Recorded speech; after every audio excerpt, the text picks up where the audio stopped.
ನಮಸ್ಕಾರ ಸ್ನೇಹಿತರೆ, ನಿಮಗೆ ಹಿಂದಿನ ಸಂಚಿಕೆಯಲ್ಲಿ ನಾನು ಭೂವರಾಹ ಸ್ವಾಮಿ ದೇವಸ್ಥಾನದ ಪುಟ್ಟ ಪರಿಚಯ ನಿಮಗೆಲ್ಲ ಮಾಡಿಕೊಟ್ಟಿದ್ದೆ. ನಿಮಗೆಲ್ಲ ಇಷ್ಟ ಆಗಿದೆ ಅಂತ ಅಂದ್ಕೊಳ್ತೀನಿ. ಈಗ ನಾವು ಮುಂದುವರಿದು ಮತ್ತೊಂದು ಕ್ಷೇತ್ರಕ್ಕೆ ಹೋಗ್ತಾ ಇದ್ದೀವಿ. ದಕ್ಷಿಣ ಕಾಶಿ ಅಂತಲೇ ಪ್ರಸಿದ್ಧಿ ಆಗಿರುವಂತಹ ಈ ನಮ್ಮ ಕರುನಾಡಲ್ಲಿ ನೆಲೆಸಿರುವ ಕ್ಷೇತ್ರ ಇದು. ಈ ಕ್ಷೇತ್ರನ ಪ್ರಯಾಗ ಎಂದು ಕೂಡ ಕರೆಯಲಾಗುತ್ತದೆ.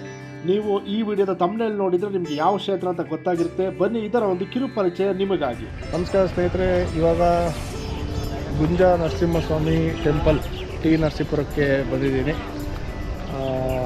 ಭೂವರಾಹ ಸ್ವಾಮಿ ದೇವಸ್ಥಾನ ಆದಮೇಲೆ ಇಲ್ಲಿಗೆ ಬಂದಿದ್ದೀನಿ. ನೋಡಿ ಎಷ್ಟು ಚೆನ್ನಾಗಿದೆ ದೇವಸ್ಥಾನ. ದೇವಸ್ಥಾನದ ಬಗ್ಗೆ ಎಲ್ಲ ನಿಮಗೆ ತಿಳಿಸೋವಂಥ ಪ್ರಯತ್ನ ಮಾಡ್ತೀನಿ. ದೇವಸ್ಥಾನ ಮುಂದೆ ಇರುವಂಥದ್ದೇ ಸಂಗಮ. ಇದೇನು ನೋಡ್ತಾ ಇದ್ದೀರಲ್ಲ, ಇದು ಸಂಗಮ. ಕಾವೇರಿ, ಕಪಿಲ, ಸ್ಫಟಿಕ ನದಿ, ಮೂರು ನದಿ ಸಂಗಮ ಆಗುವಂಥ ಸ್ಥಳ ಅದು ನೋಡ್ತಾ ಇದ್ದೀರಲ್ಲ. ಈ ದೇವಾಲಯವು ವಿಜಯನಗರ ಸಾಮ್ರಾಜ್ಯದ ಸುಮಾರು 16ನೇ ಆಳ್ವಿಕೆಗೆ ಹಿಂದಿನದು ಅಂತ ಕೂಡ ಹೇಳಲಾಗುತ್ತದೆ. ಬೆಂಗಳೂರಿನಿಂದ ಸರಿಸುಮಾರು 138 ಕಿಲೋಮೀಟರ್ ದೂರ ವಯ ಮದ್ದೂರು ಮಳವಳ್ಳಿ, ಮೈಸೂರಿನಿಂದ 34 ಕಿಲೋಮೀಟರ್.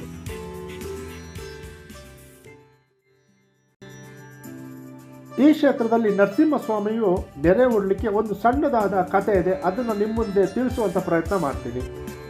ಈ ಊರಿನಲ್ಲಿ ಒಬ್ಬ ಅಗಸ ಇರ್ತಾನೆ. ಅಗಸ ಅಂದರೆ ಬಟ್ಟೆ ಒಗೆಯುವವನು. ಎಂದಿನಂತೆ ತನ್ನ ಕಾರ್ಯಗಳನ್ನು ಮಾಡ್ತಾ ಅವನು ಹೋಗ್ತಾ ಇರ್ತಾನೆ. ಒಂದು ದಿನ ಹೀಗೆ ತನ್ನ ಕಾರ್ಯನೆಲ್ಲ ಮುಗಿಸಿ ಮನೆಗೆ ಹೋಗಿ ರಾತ್ರಿ ಮಲಗಿದ್ದಾಗ ಕನಸಿನಲ್ಲಿ ಸ್ವಾಮಿಯು ಪ್ರತ್ಯಕ್ಷ ಆಗಿ, ನಾನು ಈ ಕ್ಷೇತ್ರದಲ್ಲಿ ಇದ್ದೇನೆ, ನನಗೆ ಒಂದು ದೇವಸ್ಥಾನವನ್ನು ಕಟ್ಟಿಸಿಕೊಡು ಅಂತ ಕೇಳ್ಕೊಳ್ತಾರೆ. ಆಗ ಅಗಸನು, ನೀವು ಎಲ್ಲಿದ್ದೀರಾ ಅಂತ ಕೇಳಿದಾಗ, ನೀನು ಒಗಿತಿರುವಂತಹ ನದಿಯ ಪಕ್ಕದಲ್ಲಿ ಹುತ್ತಾ ಇದೆ, ಅದರ ಒಳಗಡೆ ನನ್ನ ವಿಗ್ರಹ ಇದೆ, ಅದನ್ನು ಎತ್ತಿ ನನಗೆ ಒಂದು ದೇವಸ್ಥಾನವನ್ನು ಕಟ್ಟಿಸಿಕೊಡು ಅಂತ ಕೇಳ್ಕೊಳ್ತಾರೆ. ಆಗ ಅಗಸನು, ಸ್ವಾಮಿ, ಈ ಒಂದು ದೇವಸ್ಥಾನ ಕಟ್ಕೊಳ್ಳಿಕ್ಕೆ ನನ್ನ ಕೈ ಆಗೋದಿಲ್ಲ, ಯಾಕಂದರೆ ನನಗೆ ಅನುಕೂಲಗಳಿಲ್ಲ, ದುಡ್ಡು ಕಾಸಿಲ್ಲ ಅಂತ ಕೇಳ್ಕೊಂಡಾಗ, ಚಿಂತೆ ಮಾಡಬೇಡ, ನೀನು ಒಗಿತಿರುವಂತಹ ಕಲ್ಲಿನ ಕೆಳಗಡೆ ಕೊಪ್ಪರಿಗೆ ಇದೆ, ಅದನ್ನು ತೆಗೆದು ದೇವಸ್ಥಾನ ಕಟ್ಟುವಂತ ಸ್ವಾಮಿಯು ಆಜ್ಞೆ ಮಾಡ್ತಾರೆ. ಇದೇ ರೀತಿ ಕಟ್ಟಲ್ಪಟ್ಟಿರುವಂತಹ ದೇವಸ್ಥಾನವೇ ನರಸಿಂಹಸ್ವಾಮಿ ದೇವಸ್ಥಾನ.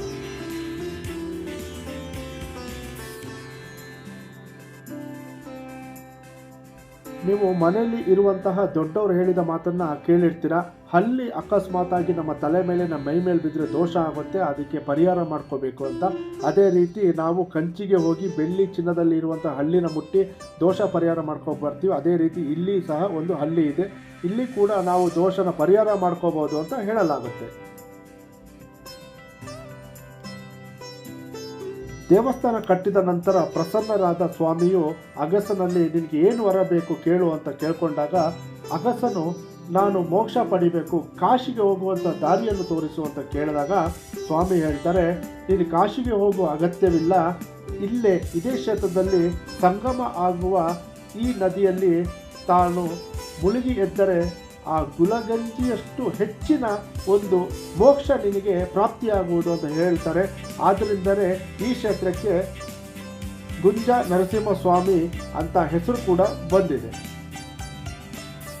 ಹೀಗೆ ಸ್ವಾಮಿಯು ಕೈಯಲ್ಲಿ ಗುಲಗಂಜಿ ಮತ್ತು ತೊಡೆಯಲ್ಲಿ ಲಕ್ಷ್ಮಿಯನ್ನು ಕೂರಿಸಿಕೊಂಡಿರುವುದರಿಂದ ಈ ಕ್ಷೇತ್ರಕ್ಕೆ ಈ ಹೆಸರು ಬಂದಿರುತ್ತದೆ.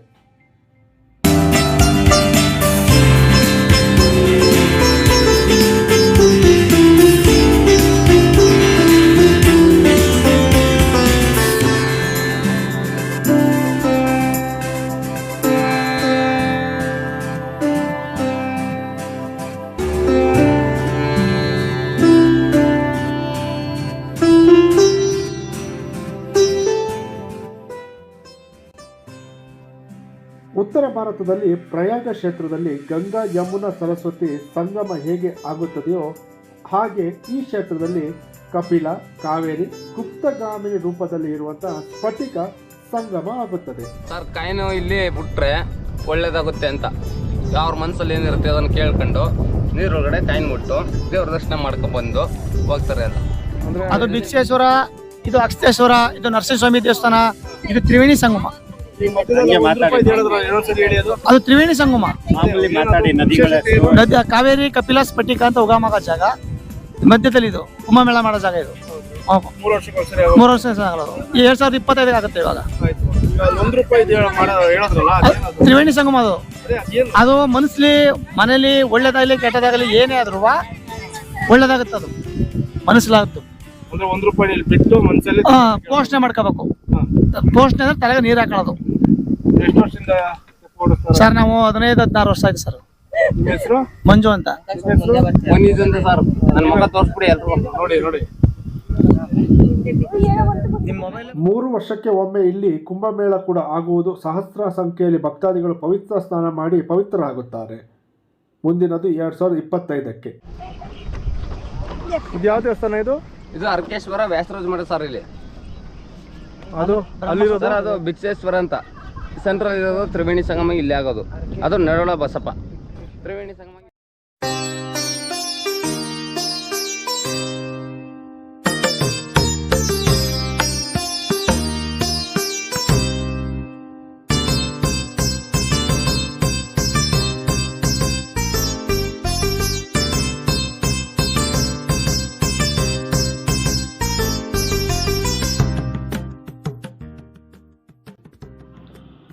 ಹಾಗೆ ನೀವು ತೆಪ್ಪದಲ್ಲಿ ಇನ್ನೊಂದು ದಡಕ್ಕೆ ಬಂದರೆ ಶ್ರೀ ಶ್ರೀ ಶ್ರೀ ವ್ಯಾಸರಾಜರ ಮಠ ಕೂಡ ಕಾಣ್ಬೋದು. ಆದಿಶಂಕರಾಚಾರ್ಯರು ಈ ಕ್ಷೇತ್ರಕ್ಕೆ ಬಂದಾಗ ಸ್ವಾಮಿಯ ದಿವ್ಯ ಮೂರ್ತಿಯನ್ನು ಕಂಡು ಸಂತೋಷದಿಂದ ಕರವಲಾಂಬ ಸ್ತೋತ್ರವನ್ನು ಕೂಡ ರಚಿಸಿದ್ದಾರೆ ಅಂತ ಹೇಳಲಾಗುತ್ತದೆ.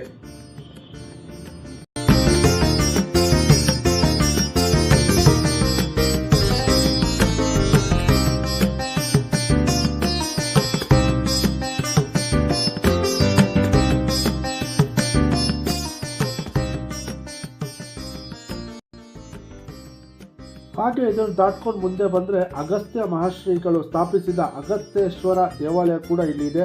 ಜೀರ್ಣೋದ್ಧಾರದ ಕಾರ್ಯದಲ್ಲಿ ಇತ್ತು. ಸೊ ಅದಕ್ಕೆ ಅದರ ಒಂದು ವಿಡಿಯೋನ ನಾನು ಮಾಡೋಕ್ಕಾಗಿಲ್ಲ. ಇದು ಅದರ ಅಕ್ಕಪಕ್ಕದಲ್ಲಿ ಇರುವಂತಹ ನಾಗನ ಕಲ್ಲುಗಳು.